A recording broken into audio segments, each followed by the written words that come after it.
Hello, hello, crafty peeps. Welcome back to my channel, Crafty-ish Kristyn. Today I am going to be working on my spare drill freestyle quilt block canvas. I only have 2 squares left in this row, and then I will be modifying the next row to make bigger squares. I do have a playlist listed in the description box if you want to follow along from the beginning. It has been a learning experience for sure, and we are pivoting on the next row because we are going to be going to 30 by 30 squares. These ones are 18 by 18, and I just don't think that they are big enough to really get some of the detail that I was envisioning in my head when I started this, but I didn't know how it would look because obviously I hadn't put it onto a canvas. So ignore the messy lines. This is how big a 30 by 30 square is, and doing some measuring of this test canvas, this is where one will be right here. This will be one right here. And this space is not big enough. It's almost big enough, but not quite. So I may just fill this in with some lines of color, and then this will be one. So there will be 4 30 by 30 squares with a section in the middle. Or perhaps I may thicken the lines in between them. I don't know. At this point, this is an experiment and it's not going to be perfect. It's not even going to be hung up. It's not even going to be hung up on the wall. So I may just fill it in just so there's not a giant sticky area on the canvas. We will see. We will see. But that is a later problem. And these 2 right here are a right now problem. Let me tell you what I am working with, and then we will get zoomed in. I do have my Ephemera 3D tray, and this is in pink and black, although I'm not going to use it because I don't want it to get filthy with the dirty ArtDot drills, and I don't want to have to wash it because I'm lazy. So I will be using my Flawa Designs tray because it's already coated in dust, and this is the size small, and everything will be listed in the description box as well. If I was able to use release papers, I would be using release papers from Bee's Crafty Corner on Etsy. This is our Spilling the Tea release papers. There are 4 different patterns, and I have my brand new ZAP Designs pen from Facebook. I do have a Zodiac Shadows straightener, although with the ArtDots it doesn't do much, but if I really feel like maybe I will try, I will use that. And I have a few different colors pulled out of the box, and I think that is it. Let me get zoomed in and we will get started. Alrighty, I have my first color picked out. I have a tentative idea of the pattern that I am going to attempt from my inspiration paper. Oops, already screwing up. Awesome. Well, so I hope everybody is doing awesome, well, and amazing. And if you are not, I hope it gets better for you soon because you are awesome. Yes, you are. Okay, I'm going to do a little bit of counting, so bear with me. Okay, the cat was up on the table, and now I have a piece of cat hair. I can see it, but I can't grab it. And now it's just ripping. Fantastic. Okay. Never mind. This, I'm just looking at my picture that I am trying to kind of take my inspiration piece from. So if I go silent, it's because I'm trying to make sure that I am not screwing up. So I will redo the lines on here for the blocks being 30 by 30 instead of 18 by 18. But I think I'm just going to go row by row at a time instead of trying to make out a bunch of them, because you know, if I feel like it's a good size, then you know, maybe I will just want to move on to an actual, you know, new canvas to start off the more color controlled oh, nope, I did that wrong. See, look at that. The project. As I did go through my spare drills, and I had a color scheme in mind and made a list and made labels for bottles. And so I am going to just try and use up the spare resin square drills that I have, because I don't save the squares unless they are good quality. So I don't think I will have the same issue I'm having with this canvas, which is mainly the ArtDot squares are a lot smaller than the resin ones, and so they don't fit on the grid nicely, which is maddening. Okay, so there's that. Okay, and then 1, 2, 3, 4. I just realized I didn't show you the picture of what the pattern is I'm trying to recreate. So now it's just going to be a surprise. Surprise! Yeah, I don't really like surprises, so I don't like surprises. Why does that not look right? That's because it's not, because you didn't count right, Kristyn. I never said I was a professional diamond painter. Nope. Here's that. So I'm going to use 3 colors in this block. But I gotta go, and I'm going to have to re-Google quilt squares. And I'm going to have to make up some new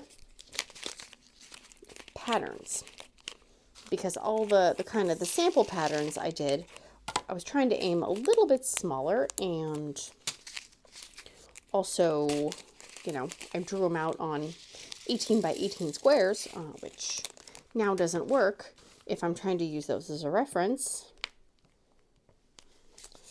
Oh yeah, I'm just creating more work for myself. Psh. What genius thought this was a good idea? And that would be me. That would be me. Okay, 1, 2, 3, 4.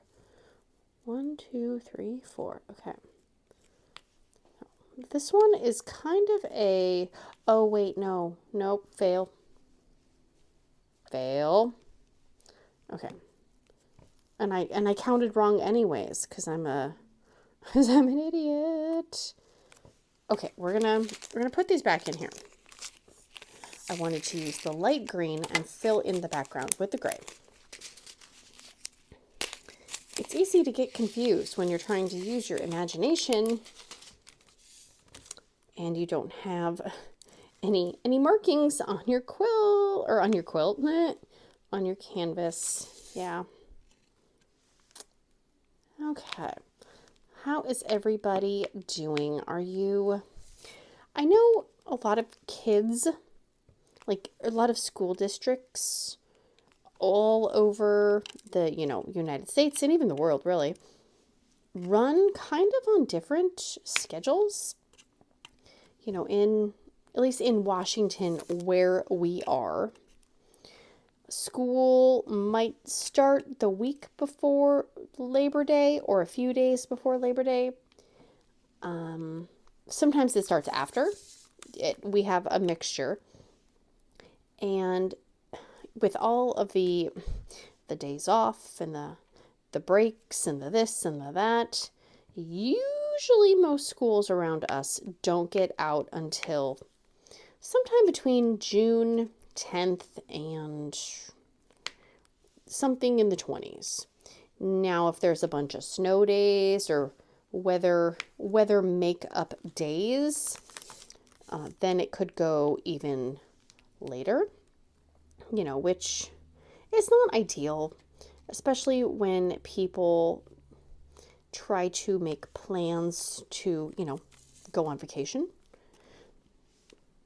You almost feel like you can't really schedule it until almost July, but then you're basically cutting into your summer break even more, and then you're really trying to fight the crowds like everyone else.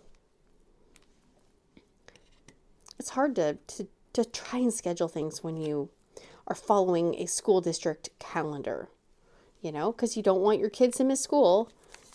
I know in Washington, there's a certain amount of days your kid can miss before they start getting notices and warnings. And I think even if you miss a certain amount of days, then you might have to go before a review panel to explain why you missed days. Even if they were excused or your kid was in the hospital, you still have to, explain it. Which, I know there are people who don't make sending their kids to school a priority and, whatever. But like most people, they want their kids to go to school to get an education. So, I have actually gotten notices for my kids. I think I did the wrong color. Okay. I think I did the blue, but I'm going to do the gray for that one actually. So we're just going to pick these off. I know one of the first years my son was in elementary school, his immune system has just not made for public school. And so he pretty much got every single germ that went around that school. I feel like there were not many weeks where he didn't miss a day of school. It was ridiculous, and they send home that giant packet of, if your kid is feeling this or this or this or this or this, don't send them to school. So here I was, thinking I'm just following the school rules. And then I get a message from the district saying, your child has missed, blah, blah, blah, or more days of school. And, you could be reported and whatnot if he keeps missing more school. And I'm like, but he has a fever. You said he can't come to school for, 24 hours, whatever, if he has a fever. So I'm following the rules, I'm trying to be a good parent because I'm trying not to get other people's kids sick if my kid is contagious. But I quickly learned that they don't actually care about that because the school district just wants the money for your child to be in the seat, basically. Yeah. So finally I was like, fine, I'm going to send him to school if he doesn't feel good, like he's got a nasty runny nose and he's coughing, but you want him there bad enough, but then he would end up not feeling good. And so then I'd have to come pick him up anyways. And I'm like, what is this accomplishing? I don't think he's even able to learn if he's not feeling good, And I never sent him with a fever or if he had, upchucked or anything, but it's like the double standard almost of, don't do this, but we're going to pester you if your kid misses too much school. It's not like, I can understand if I was pulling my kid out so, we could go to the carnival and the movies and, out to lunch and stuff like that every week. It's like, no, he's literally laying at home in his bed because he feels like garbage, but they don't care. They just want your money. They just want your tax money. They just want your kid there. But No, I swear, he got sick more than Sassy Lassie did. That is for sure. He would get scarlet fever. And at first, it was, what is it? Is it the bronchitis or is it the strep throat? It's scarlet, I think, and correct me if I'm wrong. I think it's scarlet fever is just a version of strep throat. But he had this horrible sore throat and it was not getting better. It was not getting better. And so we went to the doctor and they did a strep test, and somehow it came back and they said he has scarlet fever. And being a child who was born in the 80s, when you hear the name scarlet fever, what do you think of? Because I know where my brain instantly went.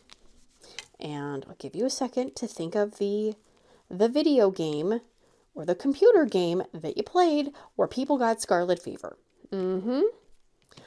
I thought that scarlet fever was some disease, sickness that people on the Oregon Trail got and died from. So my first thought was, my baby is going to die because he has an old-timey disease.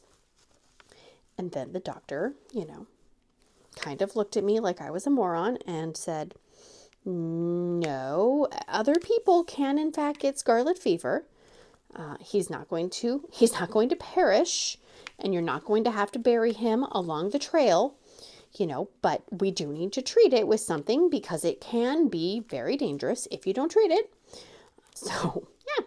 So there was a 3 or 4 year period where anytime he had a sore throat, it would end up being scarlet fever. Yeah. Like, oh my goodness gracious. And then you'd tell people, oh yeah, he has scarlet fever, and they would look at you horrified. It's like, no, it's, and other people would say, isn't that something people on the Oregon Trail got? Like, yeah, apparently it's still around. Who knew, right? Not me. Okay, this is one thing about these drills that drives me insane, is that they don't line up and they don't shake as nicely as a lot of the resins. Like they flip upside down a lot more, and they fall all over themselves. It's almost like they just don't stay in the tray where you want them to go. It's absolutely maddening. And you can see right here, they're too small. So they're not lining up. Like if I'm lining them up next to the drills next to them, they're creating a little space. If I did that all the way across, I would have so much space at the end. Yeah. I don't remember how I got onto the scarlet fever tirade. Oh, missing school. Yeah. I don't want to miss school. Like, we don't miss school for fun reasons. I swear. We mainly miss school because kids are sick. Sassy Lassie has a better immune system, I think, than the teenager did or does. But nobody wants to see their kids sick, and I hate that whole. See, like, I can. Oh my gosh, just freaking line up. Stay lined up now. You play that game of, should I send them to school even though they maybe don't feel good? And I still do it now with my kids. Because sometimes if you send them to school, they don't feel good. Are they going to be able to learn? Who knows? And then you run the risk of them not feeling really good at school, and then you having to come pick them up. And if you're not, right down the street, or you're in the middle of something, you can't stop and pick them up. And there's nothing worse than feeling unwell at school and thinking that you might, be sick at school, Ooh, that does not sound like a fun time. It's like, I don't even want to go number one in a public bathroom. I can't even imagine being at school and feeling like you have to go number two or, you know, puke. Ooh, no thank you. Okay, so this was fresh putty and it's already not picking up my drills because these drills are dirty. I should have used a pen that didn't have fresh putty, but I was not using my brain. Man. No. And speaking of getting sick, my husband just texted me. He said, I think I might be getting sick. My throat hurts and I feel stuffed up. Did he know we were talking about scarlet fever? He may have. Oh my gosh, please no.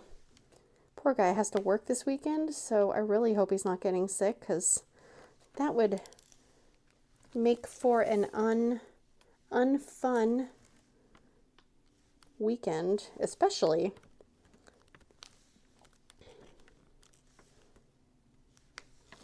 All right. I kind of like this pattern, although I realized that there were two different shades in that bag of ArtDot drills, which I did not realize until I started putting them down. If I would have known that, I would have just been a little more aware of the ones I was using. But I didn't, and that's okay. Because this one's the experiment. Yes, it is. Yes, it is. So, I do have an idea for a square. I've seen some cross-stitch patterns, like simple patterns. And there were some that were cats, like cat faces.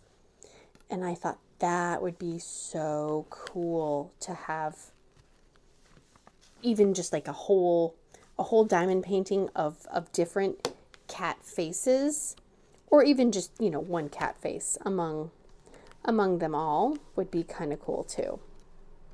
So I will try that because this is the experiment one. So if it looks like crap, it doesn't matter.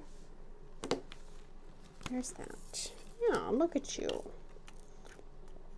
I don't think cat faces will go with the color scheme that I'm envisioning for a different canvas. Although, I mean, I might be able to make it work. I could. I mean, it's my project. I can do whatever I want. If I want to have cat faces that have, you know, pink and purples and teals and stuff, I mean, technically I could. All right, and this one, then I'm just going to do the nine squares. That's something I don't think I'm going to do in the bigger squares. I don't think I will. 1, 2, 3, 4, 5, 6. So 1, 2. Hang on, let's make sure I'm counting properly.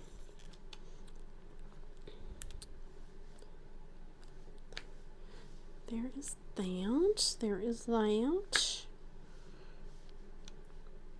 I will say when they do line up, it is nice though to not fight them. Okay, come on. Come on, Trey. There you go. I just always feel like I'm not putting, like, those look so crooked. And I think part of the reason I feel like they look crooked is because the background is white. So there's no, you know, if it's on a regular canvas, you have the colors to kind of keep you in check and keep you in line, but this not so much. Come on. Slide. Slide. There's that. Okay.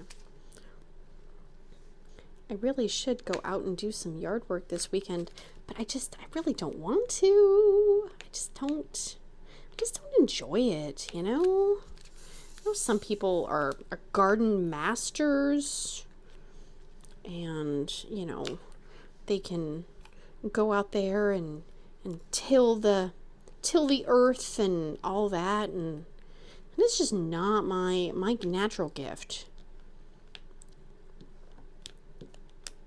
Maybe it's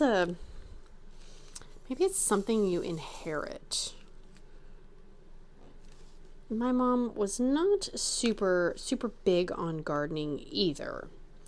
Although our house growing up, the way that the house was positioned, you either had full sun and nothing would grow, or it was really, really shady and dark and nothing really grew. So maybe, you know, I didn't grow up watching her garden, and my dad's version of gardening, which I can still remember it. We had a big old juniper bush in the, like, right next to the front door, basically, and he wouldn't really prune it or trim it. It would get to a certain size and it would start creeping over the walkway to the driveway. And his method of trimming was to get the chainsaw. And my mom would, you know, be inside doing something, and he'd say something like, I'm gonna go out and do something, and she'd hear the chainsaw, and oh my goodness, she would leap up and she would just start yelling at him like, what do you think you're doing? That's not how you trim that bush. But it's how he trimmed the bushes. You know what? It worked. It looked awful. It looked like somebody attacked the juniper bush with a wood chipper, but technically it was done. And as a child, I did not understand why he didn't want to go out there and meticulously prune each delicate branch and make it look nice. As an adult, I get it, because you only have so much time. And if you're just trying to make it function so it doesn't grab people's legs when they walk by, then guess what? You're going to use the chainsaw. Sometimes in life, we just need to use the chainsaw. Life lessons. You didn't even know that they were coming. Another thing my dad liked to use to, I guess, garden is not really the right word. At some point, that juniper bush, I think it either got damaged or it just got too big. And he was not of the mindset to do things, I want to say proper. It's not the right word. He would try to do things the most efficient way. And the juniper needed to be taken out of the ground. Okay? Well, what is faster? Going out there with a shovel, digging around it, getting it to poke you because it's all pokey, or do it his way and wrap a chain around the base of the bush, hook it to the Jeep winch, and pull it out that way. We all know where that one, how that one got taken out. That juniper, it put up a fight, let me tell you. That thing's roots were deep, but the Jeep won. Yep. And it would be interesting to to go outside and, well, obviously, because like me and the other neighborhood kids, of course we were watching. And we didn't live in a neighborhood where they had homeowners associations or anything. So, you know, there was no fear of getting reported to the neighborhood, you know, watchdog who wanted to write you a fine. So all the neighborhood kids would be like, Kristyn's dad's ripping out a bush with his Jeep. You know, so everybody would come, get their popsicles, sit there and watch. Yep. Sometimes doing things the unconventional, that's not the right word. Unconventional, that's the right word. Sometimes we got to do things in a different way, and they still get done, right? Sometimes you don't know if something's gonna work until you try it.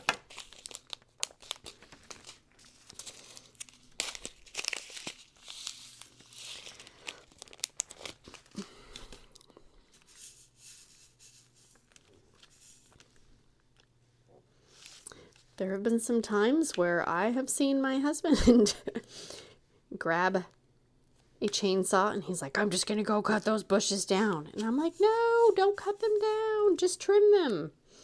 You know, because I don't want to cut the bushes down in our house because we actually use them for privacy from the busy road. Okay, this is... My putty is barely holding onto my drills because it's already dirty, which is just maddening. Like, I understand that sometimes they put stuff on the drills, right? I get it, but these ArtDot drills are a whole nother level of dusty and dirty. I don't even understand. I mean, when you can look at some of the bags of the drills and visibly see the dust, it's like, no, you know, like, that is why they were so inexpensive.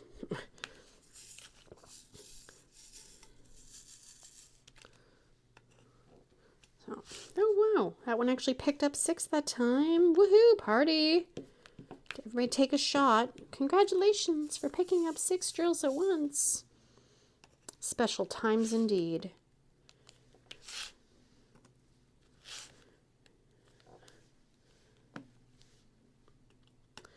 Yeah.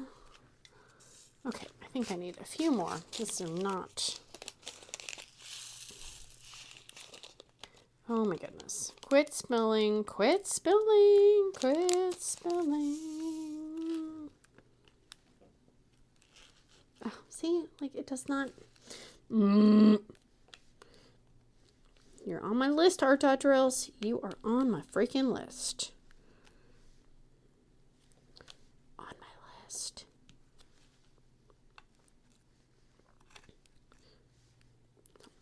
I would love to know if you have a gardening triumph, a gardening horror story. I would love to know. My grandma, actually, she really liked to garden. She had, you know, before her health kind of, you know, went downhill and she couldn't see as well. Man, she would be out there all the time in her yard. She had, you know, meticulous plants and flowers, and it just, yeah, it looked good. And I can't remember if my grandpa liked to garden too or not. I know he liked to work in the garage, and he was really good at building things with wood and stuff. So she had really pretty, you know, flowering bush type plants and all sorts of stuff. They had a Japanese maple in their front yard that, yeah, they took a very good care of that Japanese maple. Not like the Japanese maple in front of my walkway that is like sad and probably overgrown and, you know, hates us.